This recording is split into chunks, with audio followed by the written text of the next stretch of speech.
اعوذ باللہ من الشیطان الرجیم بسم اللہ الرحمن الرحیم رب اشرح لی صدری للاسلام والنور۔ اے میرے رب، میرے دل کو اسلام اور نور کے لیے کھول دے، یعنی اسلام کے احکامات اور نور ہدایت پر عمل کرنا میرے لیے آسان ہو جائے، آمین ثم آمین۔ آج کی ہماری سورہ ہے سورہ نمل۔ یہ مکی سورہ ہے اور اس کی 93 آیات ہیں۔ اس سورت کا نام اس کی آیت نمبر 18 سے لیا گیا ہے اور لفظ نمل کا مطلب ہوتا ہے چونٹی۔ اس سورہ کو 2 بڑے حصوں میں تقسیم کیا جا سکتا ہے۔ ایک حصے میں پچھلی قوموں کے حالات کا تذکرہ ہے اور دوسرے حصے میں اللہ کی قدرت کی نشانیاں اور قیامت کی کچھ علامات بیان کی گئی ہیں۔ آئیں اب آیات کے حوالے سے سورہ کی سمری دیکھ لیتے ہیں۔ آیت نمبر 1 سے 6 تک قرآن اور مومنوں کی صفات بتائی گئی ہیں اور کافروں کا انجام واضح کیا گیا ہے۔ آیت نمبر 7 سے 14 تک موسیٰ علیہ السلام اور فرعون کا تذکرہ ہے۔ آیت 15 سے 44 تک داؤد علیہ السلام کا ذکر ہے اور حضرت سلیمان کا واقعہ تفصیل سے بیان کیا گیا ہے۔ آیت نمبر 45 سے 53 تک صالح علیہ السلام اور قوم سمود کا ذکر ہے۔ 54 سے 58 تک لوط علیہ السلام کے لوگوں کا رویہ بیان کیا گیا اور 59 سے 66 تک شرک کے مقابلے میں توحید کے دلائل دیے گئے۔ پھر آیت نمبر 67 سے 75 تک کفار کو انکار آخرت پر تنبیہ کی گئی اور آیت نمبر 76 سے 81 تک قرآن کی حقانیت اور رسول صلی اللہ علیہ وآلہ وسلم کی نبوت کے دلائل پیش کیے گئے۔ آیت نمبر 82 سے 90 تک قیامت کی کچھ علامات اور اس دن کے احوال ذکر کیے گئے۔ آیت 91 سے 93 تک رسول صلی اللہ علیہ وآلہ وسلم کو اللہ کی عبادت، اس کی اطاعت اور تلاوت قرآن کی تلقین کی گئی۔ آئیں اب سورت کے اہم مضامین کا ایک جائزہ لے لیتے ہیں۔ جیسا کہ میں نے پہلے ذکر کیا تھا کہ اس سورت کو 2 بڑے حصوں میں تقسیم کیا جاتا ہے، تو پہلے حصے میں بتایا گیا ہے کہ یہ روشن اور واضح کتاب ایک ایسی ہستی کی طرف سے ہے جو علیم اور حکیم ہے، اور اس میں ایمان لانے والوں کے لیے ہدایت اور خوشخبریاں ہیں۔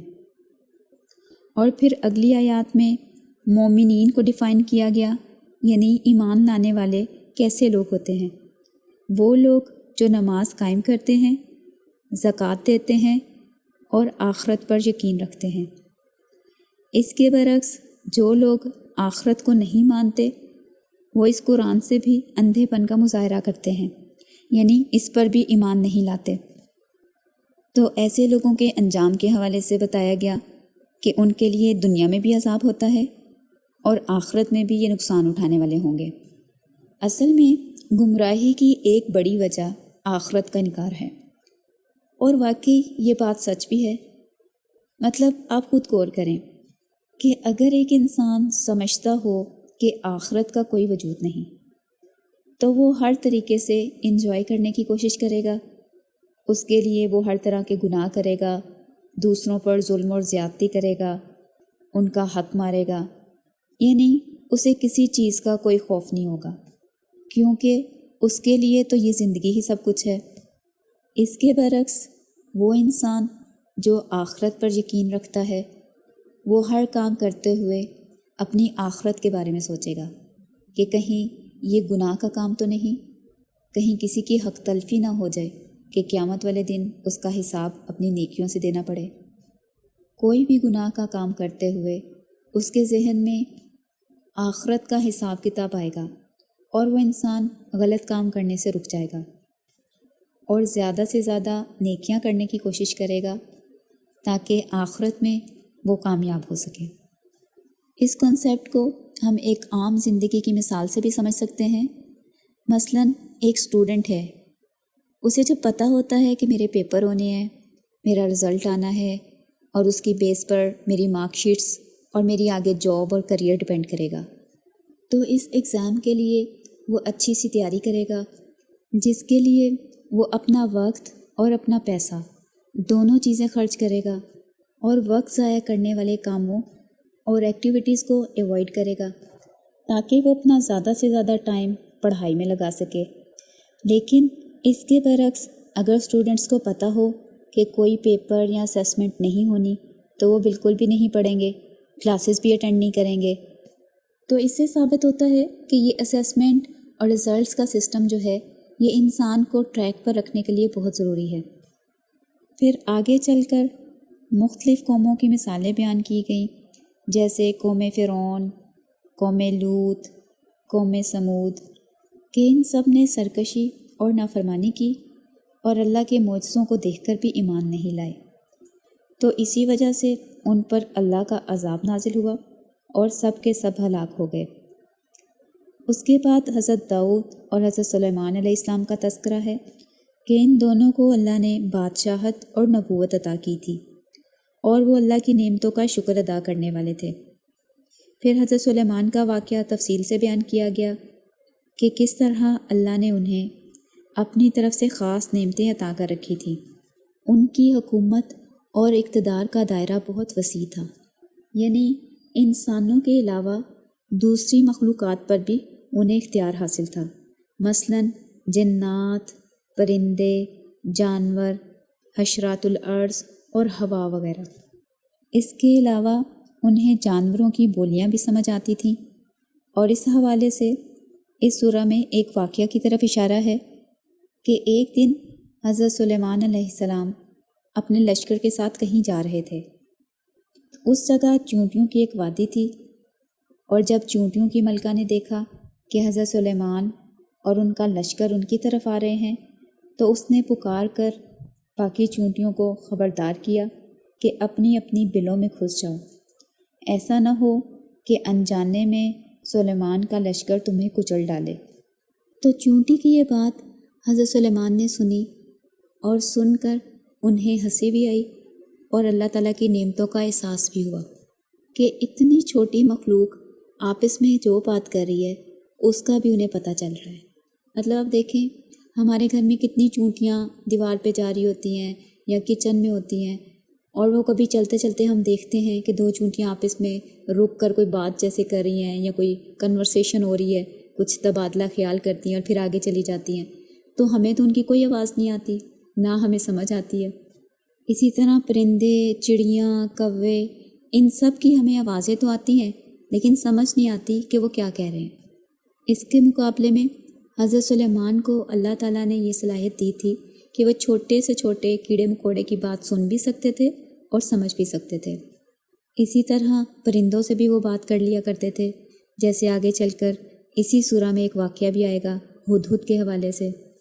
تو جیسے ہی حضرت سلیمان نے چونٹی کی بات سنی تو فوراً اللہ کی نعمتوں کا شکر ادا کرنے کے لیے اللہ سے توفیق کی دعا مانگی، اور یہ بہت پیاری دعا ہے۔ آیت نمبر 19 میں ہے، ربی اوزعنی ان اشکر نعمتک التی انعمت علی وعلی والدی وان اعمل صالحا ترضاہ وادخلنی برحمتک فی عبادک الصالحین۔ اے میرے رب، مجھے توفیق دے کہ میں تیری ان نعمتوں کا شکر ادا کروں جو تو نے میرے پر اور میرے والدین پر کی، اور یہ کہ میں ایسے عمل کروں جن سے تو راضی ہو جائے، اور مجھے اپنی رحمت کے ساتھ اپنے نیک بندوں میں شامل فرما لے، آمین۔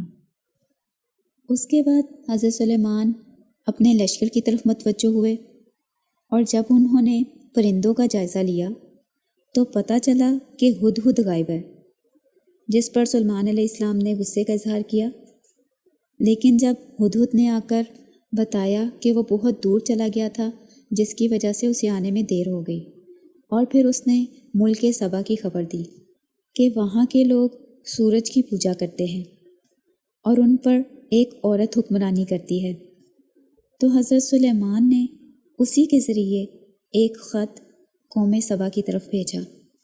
اور یہاں پر ایک اہم بات ان کے خط کے حوالے سے ہمیں پتہ چلتی ہے، وہ یہ کہ اس خط کا آغاز بسم اللہ الرحمن الرحیم سے ہوتا ہے، یعنی یہ بابرکت کلمہ صدیوں پرانا ہے، جو حضرت سلیمان کے ٹائم پر بھی کسی بھی کام کو شروع کرنے سے پہلے یوز کیا جاتا تھا، یا ہو سکتا ہے کہ ان سے بھی بہت پہلے کا ہو۔ مطلب بسم اللہ کی اہمیت واضح ہوتی ہے۔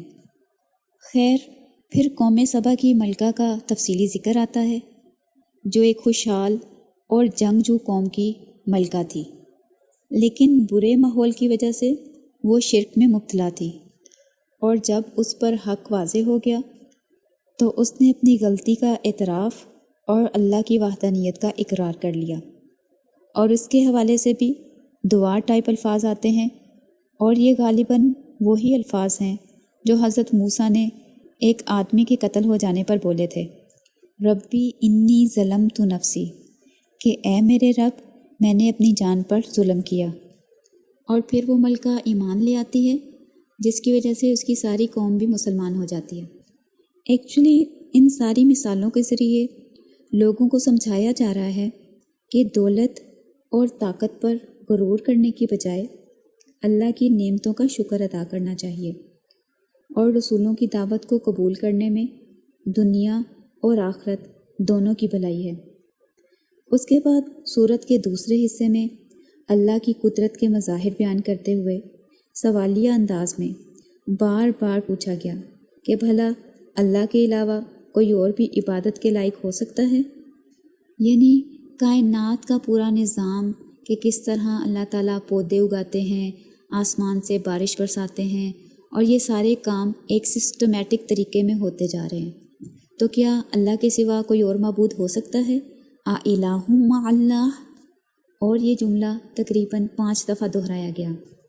اس کے بعد نیکسٹ آیات میں قیامت کے برپا ہونے کے کچھ آثار کا ذکر کیا گیا، جیسے دابۃ الارض کا نکلنا، پہاڑوں کا حرکت میں آنا، سور کا پھونکا جانا، اور تمام مخلوقات کا بے ہوش ہو جانا، اور پھر اعمال کے مطابق انجام واضح کیا گیا، یعنی مومنوں کی کامیابی اور کافروں کے لیے آگ کا ذکر کیا گیا۔ اور قیامت کی نشانی دابۃ الارض کے حوالے سے حضرت عبداللہ بن عمر کی روایت ہے کہ جب دنیا میں کوئی بھی برائی سے روکنے والا اور نیکی کا حکم دینے والا باقی نہیں رہے گا تو اللہ تعالیٰ زمین سے ایک جانور نکالیں گے جو لوگوں سے کلام کرے گا، اور یہ قیامت کی بڑی نشانیوں میں سے ہے۔ پھر اس کے بعد سورہ کی آخری آیات میں رسول صلی اللہ علیہ وآلہ وسلم کو اللہ کی عبادت، اطاعت اور تلاوت قرآن کا حکم دیا گیا۔ اس کے ساتھ ہی ہماری سورہ نمل کمپلیٹ ہوتی ہے۔ سبحانک اللہم و بحمدک نشہد ان لا الہ الا انت ونستغفرک ونتوب الیک۔